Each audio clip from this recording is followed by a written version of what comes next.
일어나 우리의 기도를 한다 였습니다. 아브라함은 그가 가득한 것을 위해 정말 간절히 하나님의 마음으로 기도했습니다. 하나님께서 요한과 불을 소돔과 고모라에 떨어뜨리기 전에 그들을 위해 중보하기를 원하시는 하나님의 마음을 헤아리면서 기도했던 것입니다. 말할 것도 없이 하나님은 이 기도를 기쁘게 받으셨습니다.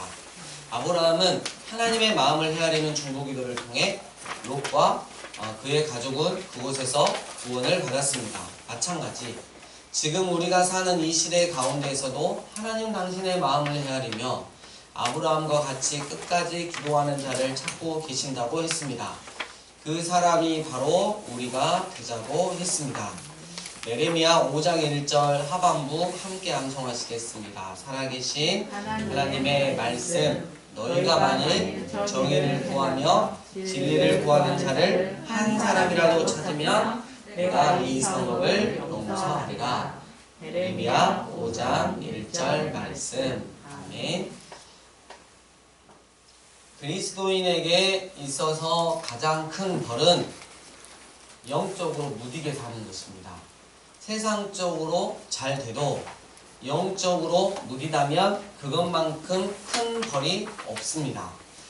롯은 영적으로 매우 둔감한 사람이었습니다. 그래도 구원받은 자로서 소돔과 고모라에 나타난 두 천사를 보고 일어나 영접해야 하는 것은 알았습니다. 그런데 천사들에게 식탁을 베풀고 무교병을 구운 곳으로 보아 생활이 풍족하지 않았거나 혹은 인색해져 있었습니다. 무교병은 이렇게 발효하지 않은 그냥 딱딱한 그 빵이에요. 그래서 우리로 말하면 그냥 밥만 주세요. 밥만. 김치에다 그냥 밥 준 거예요. 근데 여러분 생활이 풍족하지 않았거나 인색했거나 둘 중 어느 쪽인 것 같습니까? 롯이 소돔과 고모라를 선택한 것은 물이 풍족하기 때문이지 않았습니까? 훨씬 더 잘 살 수 있을 거라는 자기 확신이 있었기 때문 아닙니까? 그런데 광야에서 사는 아브라함이 훨씬 더 풍족하게 대접했어요. 아브라함은 송아지를 잡았어요. 어쩌면 롯이 훨씬 더 풍족하게 대접할 수 있었음에도 불구하고 그러지 못했다는 거죠. 하나님을 떠나면 롯처럼 인색해질 수밖에 없는 것입니다. 믿음의 사람은 아브라함처럼 아무것도 없는 광야에서 살아도 더욱 풍족할 수 있어야 합니다. 고린도후서 6장 10절 아무것도 없는 자 같으나 모든 것을 가진 자로다. 아브라함은 광야에서 아무것도 없는 자 같았으나 모든 것을 가진 자였습니다. 광야에서 물이 없어 근심했지만 항상 기뻐했습니다. 그는 많은 사람들에게 나누어 주는 자였습니다. 그러니까 아브라함은 모든 것을 가진 자였습니다. 그러나 롯은 재판 자리에 앉을 만큼 많은 것을 가진 자였으나 하나님 나라에서는 이름이 없는 무명한 자였습니다. 그는 소돔과 고모라에서 기쁜 것 같았지만 근심이 많은 자였습니다. 부유한 것 같았지만 가난한 자였습니다. 성공한 것 같았지만 심판으로 모든 것을 빼앗긴 자였습니다. 그는 하나님을 알아보지 못할 정도로 영적으로 무딘 자가 되었습니다. 그래서 도시의 멸망이 닥쳤는데도 지체할 정도로 민감하지 못했습니다.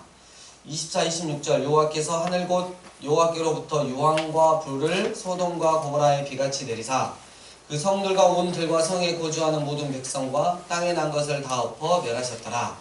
롯의 아내는 뒤를 돌아보았으므로 소금 기둥이 되었더라.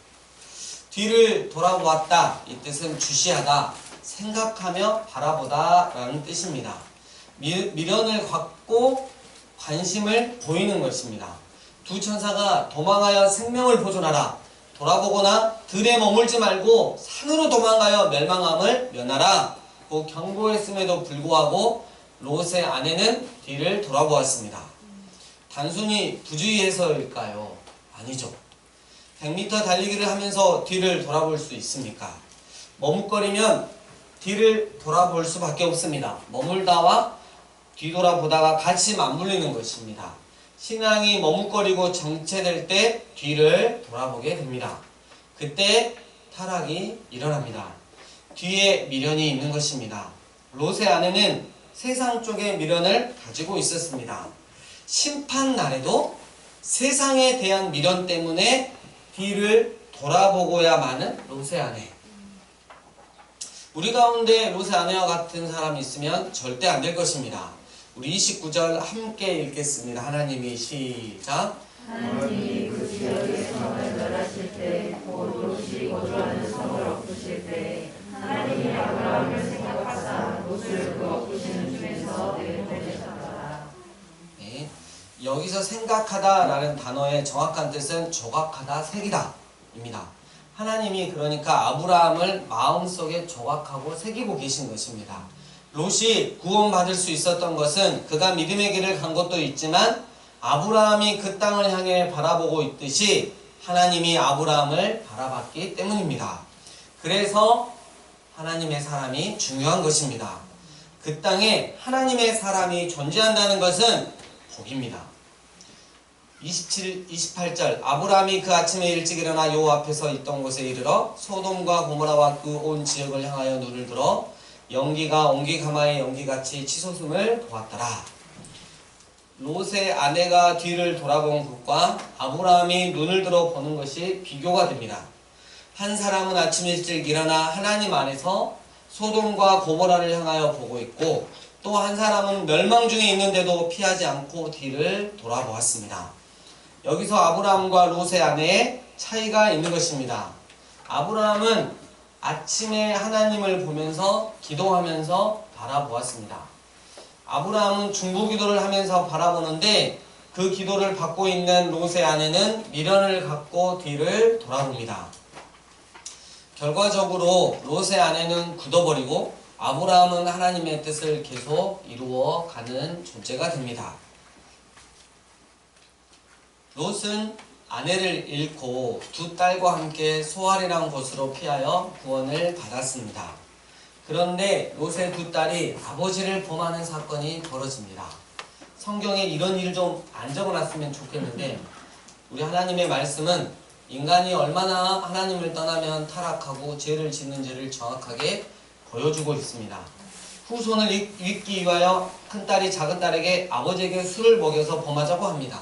큰딸이 먼저 들어가서 아버지와 동침하고 이튿날 작은딸이 아버지와 동침했는데 왜 그래야만 했을까요? 아브라함이 집에서 키운 318명의 장정처럼 젊고 건강한 믿음의 청년들이 광야에도 얼마든지 있었을 텐데 왜 굳이 아버지에게 술을 먹이고 범했을까요? 그렇게 한다고 해서 정족이 보존됩니까?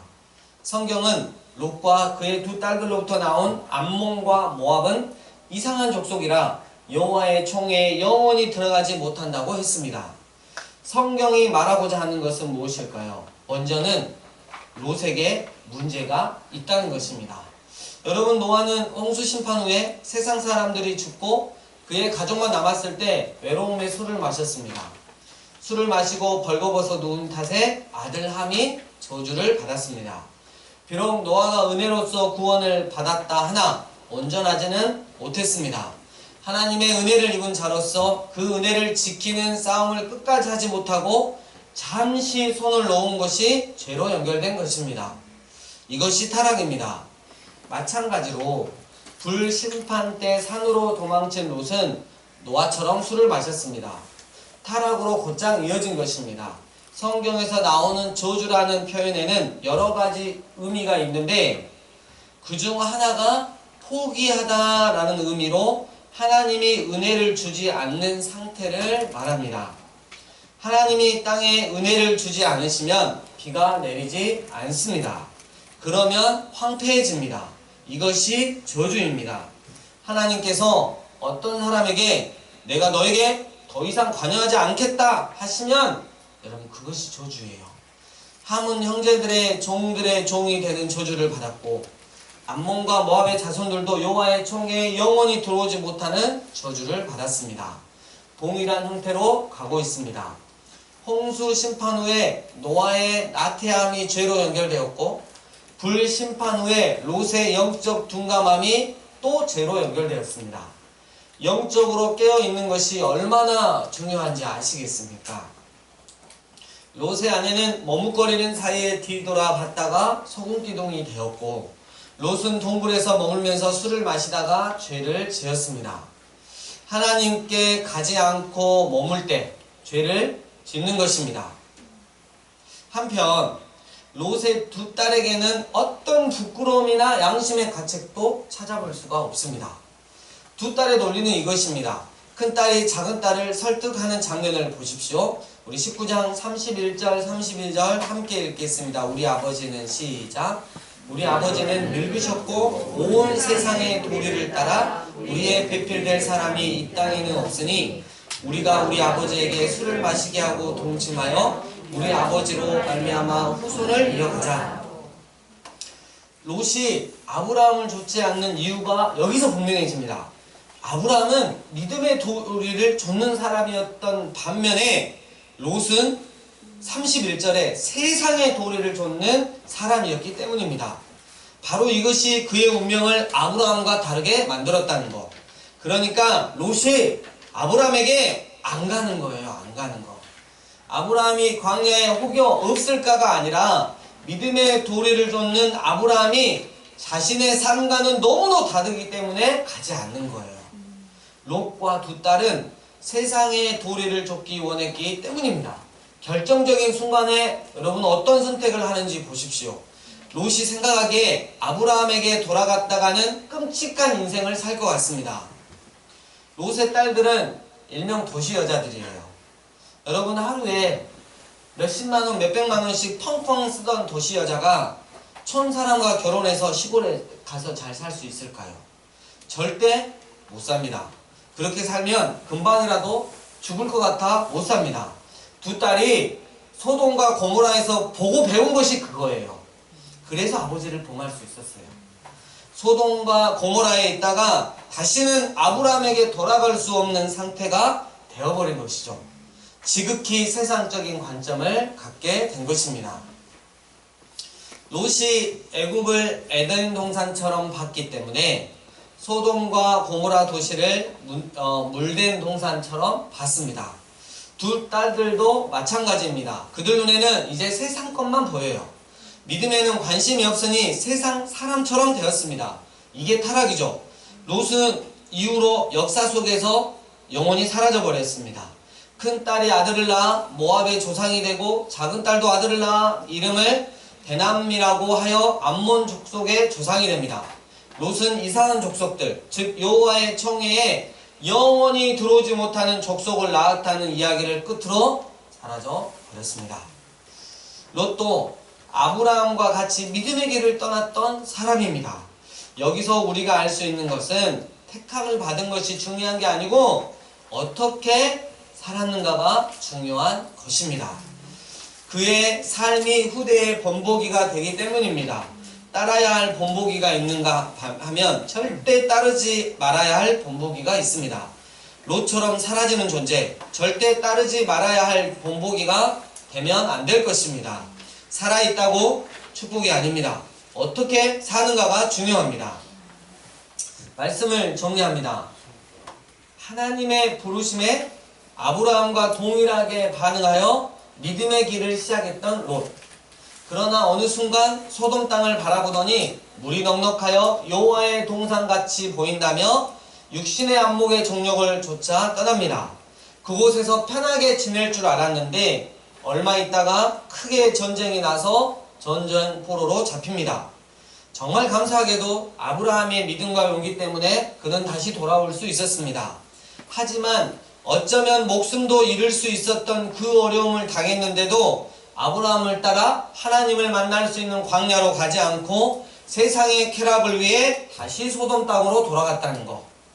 그곳에서 롯은 많은 재물을 모으고 가축도 길렀습니다. 그는 부자가 되었을지는 몰라도 하나님께서 하나님께로부터 점점 멀어져 가는 영적으로 너무나 둔한 사람이 되어가고 있었던 것입니다. 나그네를 접대하는데 실은 두 천사였지만 그들이 누구인지도 알아보지도 못한 채 너무나 인색하게 대접했습니다. 수많은 재물을 소유해서 그곳 소돔에서는 유명한 인사가 되었을지 모르지만 하나님 나라에는 점점 무명한 자가 되고 말았던 것입니다. 그래도 삼촌 잘 둔 덕에, 삼촌 아브라함의 중보기도 덕에 소돔과 고모라의 불심판으로부터 구원받는 은혜를 입었던 롯. 두 천사들이 임박한 심판을 앞두고 일어나 여기 있는 내 아내와 두 딸을 이끌어내라. 이성의 죄악 중에 함께 멸망할까 하노라. 이 긴박한 말을 듣고도, 이 무서운 말을 듣고도 롯은 지체했습니다. 하나님과 상관없이 자기 스스로의 노력으로 이루어 놓은 그 모든 것들을 두고 떠나기에 너무 아쉬워서 미련을 못 버려서 때를 늦추면서 질질 끌었던 것입니다.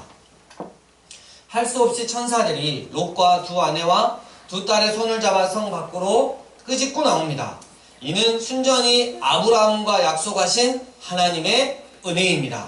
천사들이 또 말합니다. 도망하여 생명을 보존하라. 절대 뒤를 돌아보지 말라. 그리고 하늘 곧 여호와께로부터 유황과 불을 소돔과 고모라에 비같이 내리셔서 그 성을 멸하셨습니다. 소돔과 고모라 땅에 그 무시무시하고 두려운 심판이 행해지고 있는데도 그곳에 두고 나온 것들이 못내 아쉬워 뒤를 돌아보고야 말았던 롯의 아내. 심판을 한다 해도 뒤를 돌아보고야 마는, 심판을 한다 해도 곧 멸망당한 세상을 선택하고야 말았던 롯의 아내. 그녀는 결국 소금 기둥이 되고 말았습니다. 사랑하는 강주 삶의 예배교회 예배자 여러분, 사해바다의 요르단 쪽에 밥드라라는 곳이 있는데, 밥을 드시라고 이런 이름일까요? 예, 밥드라라는 곳이 있는데, 죄송합니다. 주전 3100년부터, 그러니까 우리로 말하면 한 약 5100년 전에부터 대략 주전 2250년까지 있었던 이 도시가 소돔으로 매우 유력한 곳이라고 합니다. 가로 세로 약 200m의 거대한 도시로 7m 두께의 진흙으로 쌓은 성벽이 이곳에서 발견되었습니다. 약 2300명이 살았을 것이라고 추정합니다. 그곳에서 발견된 무덤만도 2만 개가 되고, 그곳에서 장사된 사람들이 50만 명, 그리고 그들과 함께 내장된 투기만도 300만 개 이상이 출토되었으니 이 도시가 그 당시에 얼마나 규모가 크고 풍요로웠는지 알 수 있습니다. 그러니 당연히 사람들은 그곳에서 살고 싶어 했을 것입니다. 소돔에서 남쪽으로 15km 아래에 누메이라라고 불리는 지역은 고모라라고 생각되어진 곳입니다. 풍요로움으로 따지자면 고모라도 빼놓을 수 없습니다. 소돔보다 면적이 2배나 큽니다. 그곳은 천연 아스팔트 산지, 즉 건물을 짓는 데 사용하는 원료가 나오는 곳입니다. 그래서 고모라는 아스팔트를 채취하는 사람들과 구입하고 판매하는 상인들도 붐볐던 도시입니다. 게다가 사해바다의 그 뜨거운 온도를 버티고 대규모의 포도원이 그곳에 자리 잡고 있었습니다. 이렇게 포도 농사를 지을 수 있었던 것은 고모라와 그 주변에 있는 샘들 때문이었습니다. 이 두 도시는 사해바다 주변을 대표하는 풍요의 상징과 같은 도시였어요. 상상해 보십시오. 황량한 광야, 사막, 마실 수도 없는 물인 사해바다의 뜨거운 태양 아래 푸른 대추 야자나무들이 줄지어 서 있고, 신선한 샘물이 콸콸 흐르며 그 주변으로는 광활한 포도원이 펼쳐져 있는 오아시스 도시를 말입니다. 얼마나 아름답고 풍성했는지 창세기 13장 10절, 롯의 눈에는 그 땅이 주님의 동산 같기도 하고 애국과 같다라고 말합니다. 그러나 사람의 눈에는 그렇게 보여도 하나님의 눈과 기준은 달랐습니다. 드러나는 풍요로움 뒤에는 그 풍요에 기대어 살아가는 사람들이 드러나 보이지 않는 은밀한 타락이 있었습니다. 풍요가 사람들의 눈과 귀를 막았기 때문에 하나님을 보지 못했고 하나님의 음성에 귀를 기울이지 못했습니다. 처음에는 드러내 보일 수 없을 정도로 은밀했던 그 타락과 죄가 이제는 드러내놓아도 부끄럽지 않을 만큼 하나님을 향한 양심도 무뎌졌습니다. 그래서 아이러니하게도 정작 소돔과 고모라가 유명해진 이유는 그들의 풍요로움 때문이 아니라 참혹한 결말 때문이었습니다. 지금 그 지역에 가면 전문적인 고고학자가 아니더라도 둥근 모양의 불에 탄 숯, 즉 아스팔트의 흔적들을 발견할 수 있다고 합니다. 그것은 한때 약 1000년 가까이 번창했던 도시들이 어떻게 하루아침에 폐허가 되었는가를 정확히 보여주고 있다고 합니다. 언제라도 하나님께서 부르시면 한 줌의 흙으로 돌아갈 우리가 죽어서 가져갈 수도 없는 풍요로움을 갈망하는 것은 저를 비롯한 우리들이 소유라는 것에 너무 집착하기 때문이 아닌가 싶습니다. 눈으로 보이고 손으로 만질 수 있는 1차적인 감각에만 사로잡힌 이들은 절대로 그것을 놓을 수 없습니다. 풍요의 쾌락을 이미 맛본 사람들은 절대로 그것을 놓으려 하지 않습니다. 잃어버렸다 쳐도 다시 그것을 잡기 위해 매달립니다. 낚시 바늘의 미끼에 속아서 덥석 물었다가 주둥이가 찢어지는 경험을 한 물고기가 다시 그 낚시 바늘을 물듯이 말입니다. 롯의 아내가 그랬습니다. 살고 싶었다면 그저 앞만 보고 달려야 했습니다. 100m 달리기 선수처럼 말입니다. 뒤를 돌아보지 말아야 했습니다. 앞에 어떤 돌풀이가 튀어나와 있는지 살필 새도 없이 넘어질 수 있으니 말입니다. 그런데 두고온 것들, 두고온 사람들이 너무나 생각이 났나 봅니다. 멸망당할 소돔과 고모라를 뛰쳐나올 때 이거 하나는 건졌어야 했는데 하는 그것 때문에 롯의 아내는 뒤를 돌아보았고 소금 기둥이 되고 말았습니다. PPT 하나만 남겨주십시오. 저 산이 온통 소금으로 되어 있다고 합니다. 고고학자들이 추정하기에 저기 세워져 있는 저 돌 기둥이 롯의 아내의 기둥일 것이다 라고 추측하고 있습니다. 롯의 아내의 기둥을 보고 있노라면 꼭 우리에게 이렇게 말하는 것 같아요. 야, 진 목사, 너는 그리 살지 마라. 강주 삶의 예배인 교회 공동체 여러분, 당신들은 절대 저처럼 살지 마십시오. 롯의 아내의 말에 우리는 어떻게 응답해야 하겠습니까? 이 시간 기도함으로써 주님 앞에 결단하며 나아갔으면 좋겠습니다. 주님 한 분만으로 만족하시고 충분하다고 고백하시는 여러분 되시길 주의 이름으로 축복합니다. 기도하시겠습니다.